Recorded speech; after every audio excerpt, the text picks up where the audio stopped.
There's something that I shared with my audience back when I was doing talk radio, and I think this would be a good time to share it again. There was a guy in Oklahoma named Clint Gold. He's a former mayor of a little town in Oklahoma called Moore, Oklahoma. He was also, when he wrote this, a retired savings and loan executive.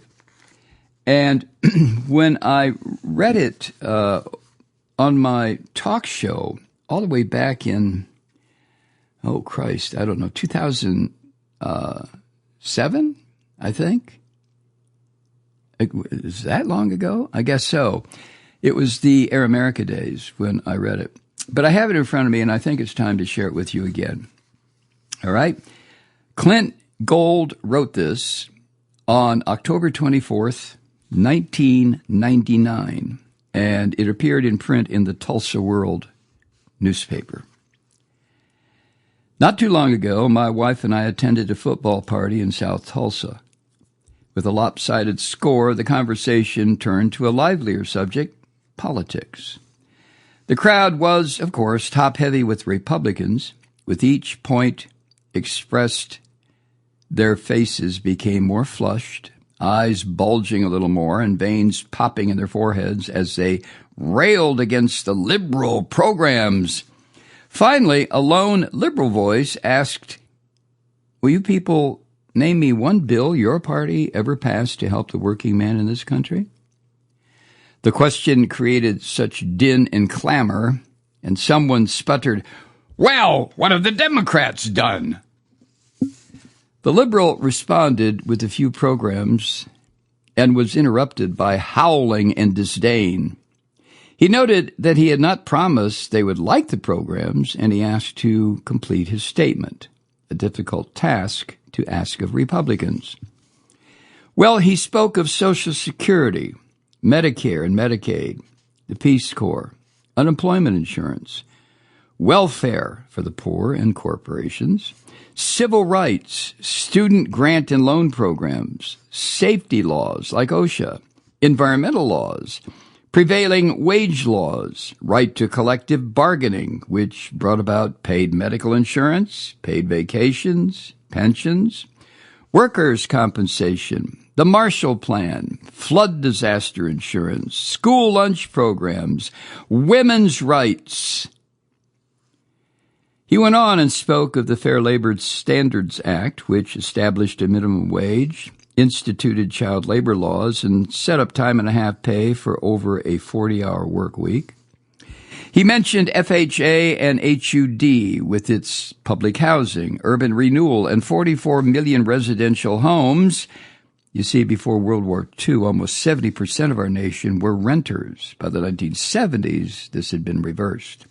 He mentioned farm conservation subsidies, USDA programs, Farmers Home Administration, because the bankers didn't want to make rural loans, small flood control lakes, more than 3,000 in Oklahoma alone, rural water districts, rural electricity. The GI Bill was passed, which the Republicans at the time bitterly opposed. They were salivating over millions of returning veterans to hire as cheap labor. More than 8 million have used college benefits, creating millions of entrepreneurs. Most of us had never dreamed of college. For the unemployed GI, there was $20 a week for 52 weeks to help get started. That was a lot of money in those days. The Veterans Administration provided more than 2 million home loans. For the bankers at the party, it was pointed out that the liberals saved their industry with the creation of the FDIC and the FSLIC, insuring their deposits, and saved Wall Street with the establishment of the Securities and Exchange Commission. The oil men came on bended knee to Franklin Roosevelt at a time when East Texas oil was 4 cents a barrel and begged him to save their industry. He did. Prorating overturned the rule of capture, and the days of flush production were over. Prorating has served this great industry and nation well. And the list went on and on. But of course, this group didn't let him get halfway through. He noted they were weary and attentive, so again he challenged them to offer up any Republican legislation examples. He said, quote, "I'm sure your party has authored one or two comparable bills from time to time, but I can't think of any. And apparently, you can't either. What it boils down to is this. The liberals dragged you into the 20th century, scratching and screaming with your heels in the mud, fighting anything that's progressive, everything that's made this country great. You Republicans have never understood that the spending power of blue-collar workers obtained through Democrats and unions is what really made this country great. You really believe the so-called good life was obtained from your own endeavors. You cloak your greed in religion and patriotism, railing against any form of tax, never comprehending that those programs have benefited all of us and our country." End quote.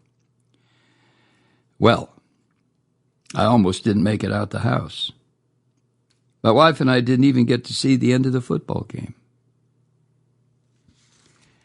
Clint Gold, former mayor of Moore, Oklahoma, and a retired savings and loan executive. Now remember, the savings and loans were the good guys. They exist now in the credit unions. But I have retained this piece in a file that I have of sayings and speeches that I thought were, I don't know, a touchstone of what this country's about. And this is one in particular that, to me, over the years, since I first read this on the air 18 years ago, that over the years has just really, really stuck with me. Because it's hard for us in our day-to-day stuff to keep in mind everything that liberals or progressives or Democrats, whatever you want to call them, over the years have done in modern times for this nation, starting with FDR.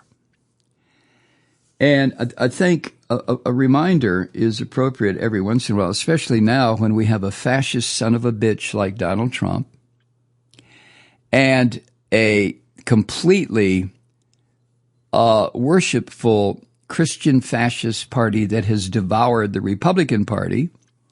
It didn't take much, trust me, and has now become the lapdog of this fascist wannabe in the U.S. Congress, to the point that the Christian fascists, the former Republicans, will do nothing, will raise not a fucking peep about the destruction that this toilet rat is doing to our constitutional republic. With one or two exceptions, finally, Lisa Murkowski, oh my God, is coming out of some deep, dark hole where she hides herself up in Alaska. But Murkowski is voicing some opposition to the toilet rat. Oh, saints preserve us. The last time something like this happened, a star appeared in the east. When our Republicans, if there are any left, and I maintain there are a few, I look at Chuck Grassley, who has been dead for 10 years, but he still holds these town hall meetings. He held one the other day. And, it must have been scary to be in that room with Chuck Grassley. But, it's around Easter, and the Christians believe in this rising from the dead shit. So, it was okay to see Chuck Grassley, but oh my God, does he look like he just crawled out of a tomb somewhere. But even Chuck Grassley, he didn't defend Trump, but he didn't excoriate Trump either. He stood there and said something, I don't know, he mumbled something about, when he was asked, why aren't you getting Abrego Garcia back from El Salvador? And Grassley said something about, that's not the job of the legislative branch. Oh, well, that's a convenient fallback position. You cowardly shit, you. Why don't you get back in your coffin and let somebody represent your state? Where's he from? Iowa? Is it Iowa? Who the fuck cares? But anyway, let me put a period right there. Okay. To occasionally remind ourselves what the Democratic Party has done. I realize it's in the past, but it's that past that the Democrats, the progressives, the working class party of this union, it's what they did that provided the direction we seemed to be heading: economic freedom, political freedom. Religious freedom, too. I don't have any problem with religious freedom. My problem with religion is when one of the religions, is goddamn Christianity, becomes, striding across the country with a fucking sledgehammer, hitting everybody over the head who doesn't believe their mythology. But it was the Democrats, it was the liberals who did this, who allowed this country to not become fascist back in the 1930s. And now we are faced with a toilet rat who is determined to make it fascist 100 years later.